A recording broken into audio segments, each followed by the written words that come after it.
संस्कृति आईएएस के इस यूट्यूब चैनल पर आप सभी का स्वागत है। मेरा नाम है प्राची मिश्रा और आज हम बात करने वाले हैं रणथंभौर राष्ट्रीय उद्यान में जो बाघों की संख्या है उसमें लगातार कमी देखी जा रही है और ये कहा जा रहा है कि आगे यदि इनका संरक्षण नहीं किया गया तो ये विलुप्त हो जाएंगे।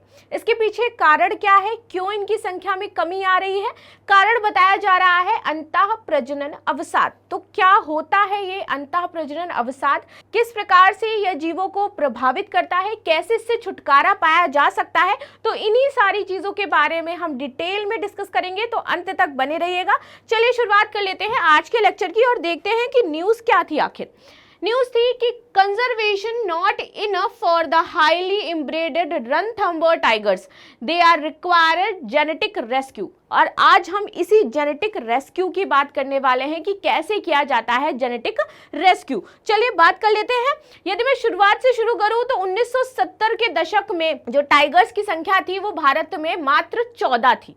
ठीक है, फिर इसको बढ़ाने के लिए क्या लाया गया? 1973 में टाइगर प्रोजेक्ट लाया गया। इस टाइगर प्रोजेक्ट में संख्या में बढ़ोतरी भी हुई और इनकी संख्या बढ़कर के 40 हो गई। लेकिन अब जब 1970 से और 2022 तक के डेटा को स्टडी किया गया, क्योंकि संख्या इनकी दोबारा से कम हो रही है, तब इसमें यह पाया गया कि जो बाघ हैं यह अंतः प्रजनन अवसाद से ग्रस्त हो रहे हैं और इसी वजह से इनकी जो संख्या है उसमें लगातार गिरावट देखी जा रही है। तो इसी को आज हम समझने वाले हैं कि ये क्या होता है। बेसिकली जैसे मैंने बताया कि 1970 के दशक में जो रणथंभौर राष्ट्रीय उद्यान में केवल 14 बाघ थे, लेकिन जब आपका टाइगर प्रोजेक्ट आता है 1973 में, तब 1980 में इनकी संख्या बढ़कर के 40 हो जाती है। वर्तमान यदि मैं 2022 तक के डेटा की बात करूं तो इस टाइम यहां पर 69 बाघ उपलब्ध हैं 2022 तक का जो डेटा है उसके अकॉर्डिंग। ठीक है, उसके बाद स्टडी की जाती है आपकी पूरे डेटा की और पाया जाता है कि ये जो संख्या गिर रही है अब धीरे धीरे, उसका रीजन है अंतः प्रजनन अवसाद। 2006 में यह संख्या दोबारा से 16 हो गई थी। ठीक है, चलिए अब देख लेते हैं। जैसे कि मैंने आपको बताया कि वर्ष 2022 में देखा गया कि यहाँ पर बाघों की संख्या क्या है? 69 है, लेकिन धीरे धीरे इनमें कमी देखी जा रही है। कारण क्या है इनका?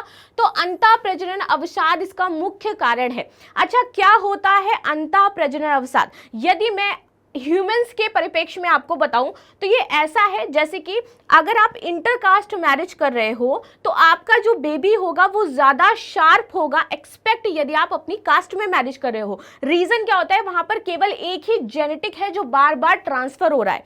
ठीक है, कई बार क्या है उसके लक्षण भी कम होते जाते हैं, तो माइंड उनका उस तरीके से वर्क नहीं करता, बॉडी उस तरीके से उनकी डेवलप नहीं होती है, क्योंकि एक ही जेनेटिक चला आ रहा है, उसमें कोई चेंज, उसको नया चेंज नहीं मिल रहा है। लेकिन जैसे ही कुछ अलग चेंज मिलता है तो उनका जो बेबी होता है ज्यादा शार्प होता है, बॉडी में आपको देखने में चेंज मिलेगा, उनकी हर एक एक्टिविटी में आपको देखने को चेंज मिलेगा। क्यों? क्योंकि जेनेटिक्स यहाँ पर क्या हो रहे हैं? चेंज हो रहे हैं, तो इसलिए वो ज्यादा शार्प, ज्यादा इंटेलिजेंट और ज्यादा जो चीजों में एक तरीके से अट्रैक्टिव होते हैं वो होता है। तो वैसे ही यहाँ पर पशुओं के साथ है सेम। यहाँ पर जो पशु अभी जो प्रजनन प्रक्रिया संपन्न कर रहे हैं वो केवल T16 नामक एक बाघिन का जो जेनेटिक है उसके द्वारा ही हो रहा है।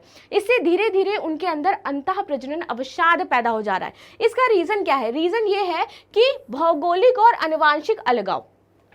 यदि उन्हें भौगोलिक और आनुवंशिक अलगाव नहीं मिलेगा तो उनके अंदर ये चीजें पनपती रहेंगी, इसीलिए उन्हें आनुवंशिक जो अलगाव है उसकी आवश्यकता है। ठीक है, अध्ययन की माने तो बाघों को अंतः प्रजनन अवसाद के किसी भी संभावित व नकारात्मक प्रभाव से बचने के लिए आनुवंशिक बचाव की आवश्यकता है। किस बचाव की? आनुवंशिक बचाव की आवश्यकता है। और ये आनुवंशिक बचाव उन्हें किस प्रकार से दिया जा सकता है? जब किसी अनदर बाघिन जिसका जो जेनेटिक है अलग है उसको इस क्षेत्र में लाया जाए जो स्वस्थ हो और देन उसके साथ उनकी क्या कराई जाए? प्रजनन प्रक्रिया संपन्न करवाई जाए। ठीक है, बात कर लेते हैं अंतः प्रजनन की। देखिए, एक ही नस्ल के, यहाँ पर आपको प्रॉपर समझ में आएगा कि परिभाषा में हम इसे कैसे समझ सकते हैं। एक ही नस्ल के निकट संबंधी पशु और जीवों के बीच 4 से 6 पीढ़ियों तक होने वाले प्रजनन को अंतः प्रजनन कहते हैं। कि उनकी 4 से 6 पीढ़ियां क्या है? उसी वो जो जीव हैं या फिर जो पशु हैं वो 4 से 6 पीढ़ियों तक उसमें क्या कर रहे हैं? प्रजनन कर रहे हैं। ठीक है, अंतः प्रजनन छोटी पृथक आबादी होती है क्योंकि निकट संबंधी जीव एक दूसरे के साथ प्रजनन क्रिया में संलग्न रहते हैं। ठीक है, क्योंकि जो उस एरिया में है वो आपस में उसी अपनी प्रक्रिया में संलग्न है। आगे बात कर लेते हैं इसमें अंतःप्रजनन अवसाद क्या होता है। तो अंतःप्रजनन के कारण जीवों की आबादी की बने रहने और प्रजनन करने की जो क्षमता होती है धीरे धीरे कम हो जाती है, क्योंकि उनको जेनेटिक्स एक ही मिल रहा है, 4 से 6 पीढ़ियों तक एक ही जेनेटिक्स चल रहा है उनका कंटिन्यू, जिससे उनके अंदर अंतःप्रजनन अवसाद पैदा हो जाता है।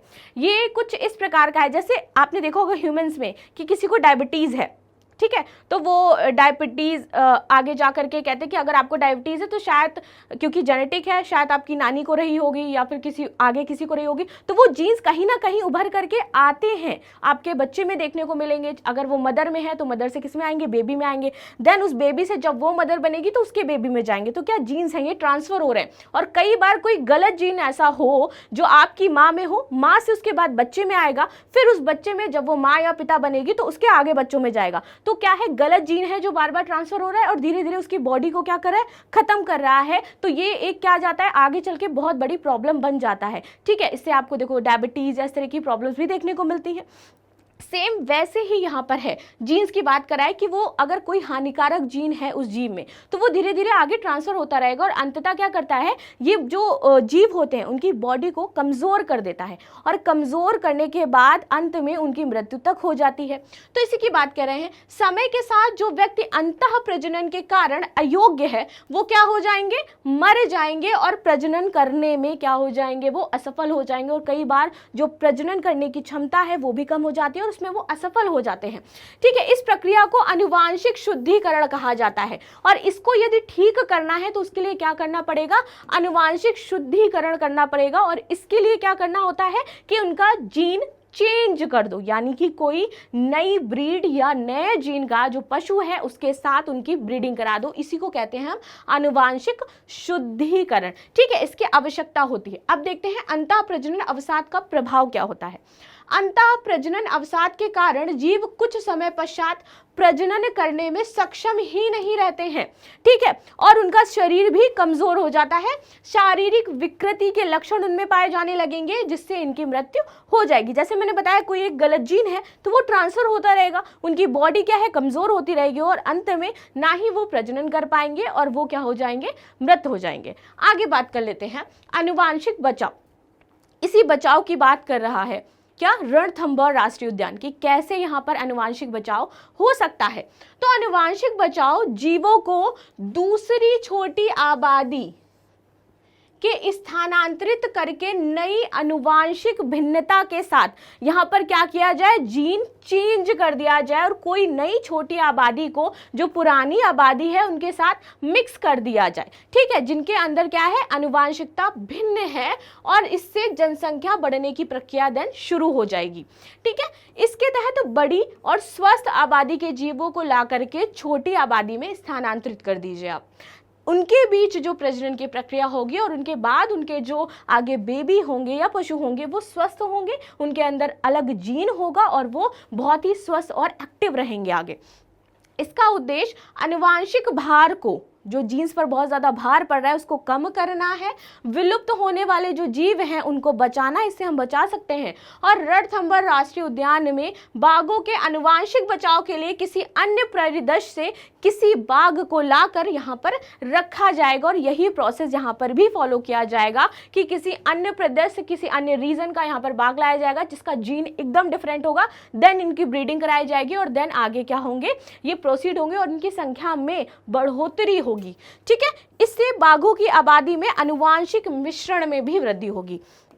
चलिए आगे बात कर लेते हैं प्रश्न की, कि प्रश्न क्या कह रहा है। आई होप आपको ये आनुवांशिक बचाव समझ में आया होगा कि क्या होता है और ये एक्चुअल लाइव एग्जाम्पल है। आप देखोगे आप एक रिसर्च, और ये रिसर्च में भी पाया गया, जब आपके जो जीन्स हैं चेंज होते हैं और न्यू जीन्स आते हैं आपकी बॉडी में, देन उनसे जो बेबी होता है या जीव होता है वो बहुत ही ज़्यादा एक्टिव होता है, चूँकि आप अपने पुराने जीन्स में अगर उनको कंपेयर करो जा करके तो। ठीक है, तो ये आपको सारी चीज़ समझ में आ गई। अब हम बात कर लेते हैं अपने क्वेश्चन की। ठीक है, क्वेश्चन क्या कह रहा है कि एक ही नस्ल के निकट संबंधी पशुओं जीवों के बीच 4 से 6 पीढ़ियों तक होने वाले प्रजनन को अंतः प्रजनन कहा जाता है। यहाँ पर कह रहा है निम्नलिखित कथनों पर विचार कीजिए। दूसरा कह रहा है अंतः प्रजनन बड़ी पृथक आबादी से होता है क्योंकि निकट संबंधी जो जीव हैं एक दूसरे के साथ प्रजनन क्रिया में संलग्न होते हैं।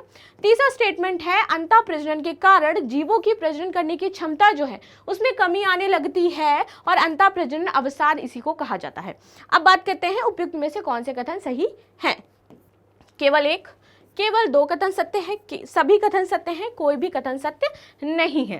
ठीक है, तो आप मुझे सभी कमेंट में इसका आंसर जरूर दीजिएगा।